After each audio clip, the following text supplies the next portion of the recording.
Welcome to the last breakfast. Please enjoy the video. You begin by backing up the place and enabling autosave. This prevents accidental data loss.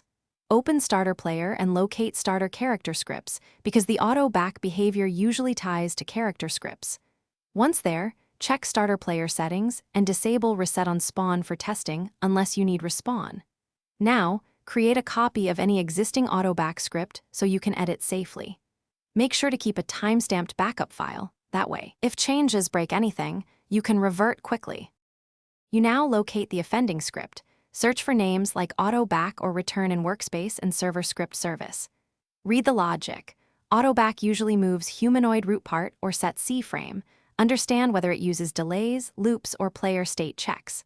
Once identified, replace infinite loops and long wait, calls with events or debounced functions so the server won't hang.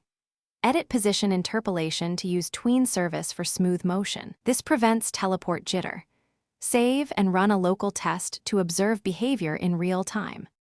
You finish by testing, first locally, then in a private server with 1 or 2 testers to confirm stability. Watch the output and developer console for errors. Use print statements or logging to trace where auto-back triggers. If it still misbehaves, revert to the backup and reintroduce changes one at a time to isolate the cause.